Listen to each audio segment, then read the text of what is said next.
No vídeo de hoje eu vou te mostrar como se ganha dinheiro com pedras. O vídeo que eu quero apresentar não é nenhuma novidade, mas vamos te mostrar hoje como se ganha dinheiro com pedras na prática, com pedras preciosas e minérios. No caso, quais são as possibilidades exploradas por esse mercado e como ele acontece. Assim você vai compreender como funciona o mercado que movimenta tanto dinheiro assim no mundo. Então eu peço que me acompanhe nessa análise do mercado de joias e minérios no Brasil e no mundo. Um vídeo interessante, cheio de informações novas e úteis que certamente você vai aprender algo novo hoje. Então fique à vontade para compartilhar esse vídeo, para se inscrever no canal e depois deixar um comentário para interagir com a gente. Este é o canal Pedras e Achados. Eu sou o Jair Monteiro e você aprende de verdade nesse canal. Seja bem-vindo! Uma breve explicação sobre como se movimenta tanto dinheiro no mundo das pedras preciosas e minérios você acompanha a partir de agora. Quando falamos em mercado de joias, vamos incluir também a produção mineral como um todo. Esse mercado é um dos mais rentáveis do mundo e movimenta milhões e milhões de dólares todos os anos. Muitas das maiores empresas brasileiras e também multinacionais são mineradoras e exploram alguma forma de recurso natural. Dentre os recursos naturais, vamos dar destaque para as pedras preciosas, semipreciosas e minérios em geral. Para os minérios, todo mundo sabe que a principal finalidade é a indústria. Pare para pensar um pouco, você pode estar agora em cima de uma jazida de minério de ferro ou de manganês, que é muito comum no Brasil. Sua casa pode ter sido construída em cima de uma jazida que vale milhões de reais. Não porque o minério de ferro é caro, mas porque existem jazidas com quantidade absurda de minério. Agora, mesmo que você tenha uma fazenda inteira sobre uma jazida, dificilmente você conseguiria explorar essa riqueza. Isso por conta da falta de recursos tecnológicos que talvez você tenha. Nessas ocasiões é que grandes empresas acabam arrendando as terras para explorar os minérios em larga escala, o que é excelente para a indústria e para o país, mas podem deixar o solo totalmente destruídos e irrecuperáveis a curto prazo. Por isso tem que ser feito com bastante atenção. Mas para uma grande empresa é como se o dinheiro simplesmente brotasse do chão. Elas simplesmente podem retirar o minério valioso e venderem diretamente para a indústria. Alguns minérios também podem ser explorados diretamente para a construção civil ou para a ornamentação. Imagina só se em vez de uma jazida de minério de ferro fosse uma jazida de mármore. A depender do tipo do mármore ou do granito, uma jazida muito grande pode também valer milhões. Mas ocorre o mesmo problema do minério de ferro ou do manganês. É difícil alguém ter condições para explorar uma jazida de mármore ou de granito em larga escala, mesmo que essa jazida possa valer milhões. E é nesse caso que as empresas acabam também arrendando as terras para exploração. O problema é que dificilmente os donos das terras arrendadas conseguem ter uma dimensão do tamanho da jazida e podem acabar arrendando as terras por um valor que não seja tão interessante. Mas vamos falar das pedras preciosas. As pedras preciosas chamam mais a atenção do público em geral. Isso porque todos sonham em um dia achar uma pedra preciosa na natureza. Porém, muitas das pedras preciosas de alto valor precisam de equipamentos especiais para serem extraídas. Por exemplo, uma mina de esmeraldas. Sabia que uma mina de esmeraldas pode ter até 100 metros de profundidade? Em alguns casos, até muito mais que isso. E às vezes é necessário quebrar lá embaixo pedras enormes, com máquinas muito especiais ou até mesmo usar explosivos e depois transportar todo esse material em meio à poeira tóxica para ser separado na superfície. E uma mineração desse tipo pode ser muito rentável e render milhões de dólares. Para os donos da mina é como retirar dinheiro diretamente da terra. Mesmo com todos os impostos obrigatórios e os salários dos funcionários, ainda assim é um negócio altamente rentável. Mas não pense que para dar lucro é necessário uma pedra preciosa de alto valor. Nem sempre uma mina é de uma pedra preciosa cara, como a esmeralda. Há casos em que pedras mais baratas, ditas como semi-preciosas, podem dar muito mais lucro. Aqui eu vou trazer o exemplo de outra pedra verde, que é o quartzo verde. Ele pode custar menos do que 1% do valor de uma esmeralda. No entanto, pode ser encontrada uma jazida com várias toneladas desse mineral, que também vão ser muito lucrativas, pois podem ser vendidas a um preço mais baixo, mas em grande quantidade, tanto para ornamentação, como para lapidação, como para decoração. Mas isso apenas para quem tiver condições e recursos suficientes para explorar uma mina em larga escala. O ouro.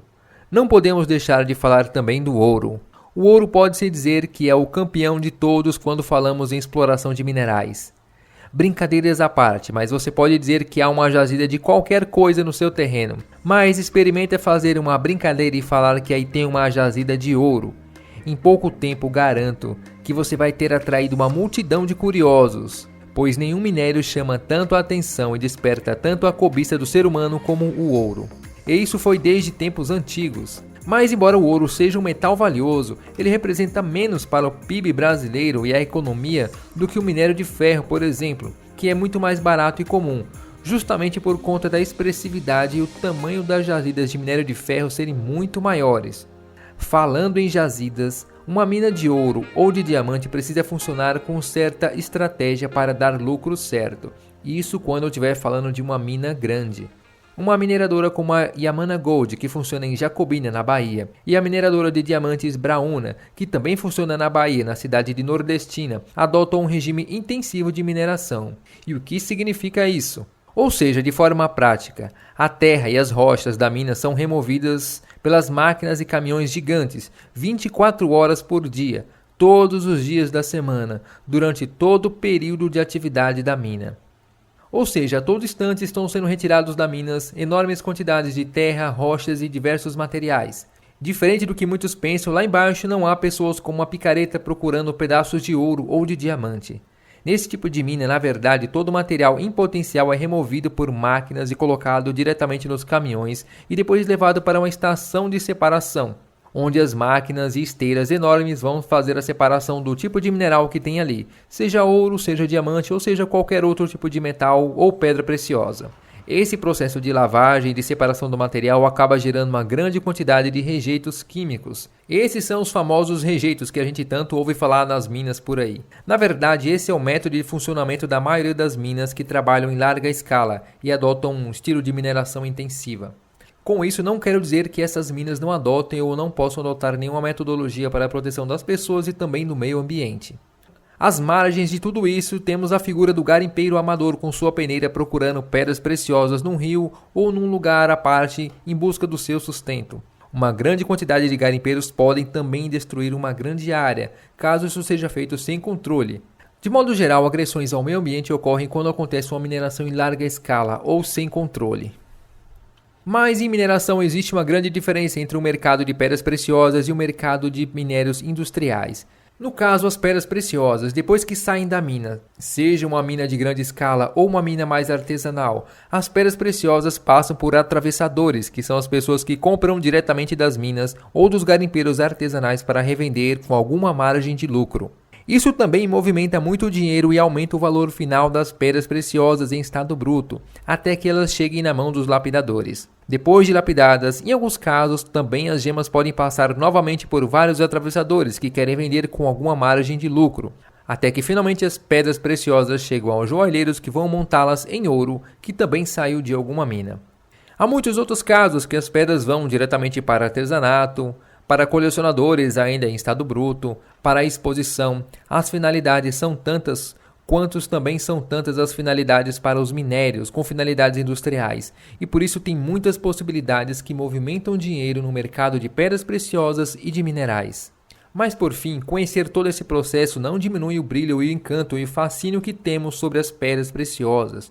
Pelo contrário, continuamos a admirar e a achar lindas as pedras preciosas e outros minérios encantadores feitos por obra da natureza. Mas hoje você pode ter um pouco da noção da dimensão desse mercado e por que ele é capaz de movimentar tanto dinheiro. As finalidades vão muito além das joias.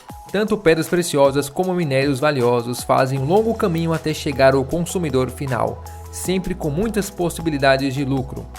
E por fim, esse lucro não para no consumidor final, principalmente no caso de joias, já que as joias nunca perdem o seu valor. Porém, caso você adquira um colar de ouro com esmeralda, mesmo que ele fique guardado, nunca seja usado, ainda assim não vai perder o seu valor. Na verdade, o seu valor pode acabar aumentando com o passar do tempo. Enfim, falamos hoje de muitas coisas, fizemos uma viagem muito bacana nesse mundo das pedras preciosas e também dos minérios. Mas há muito o que falar sobre esses temas que não caberia num único vídeo. Mas agora é hora de você interagir com a gente. É hora de você deixar o seu comentário, Fique à vontade para comentar e deixar sua opinião, sugestão e o que mais você gostaria de ver por aqui. Aproveita para seguir a gente também lá no nosso Instagram, pedras.e.achados. Lá mostramos vários tipos de pedras preciosas verdadeiras por valores justos e acessíveis. No mais, eu agradeço sua companhia por agora, mas eu te encontro no próximo vídeo. Valeu e até mais!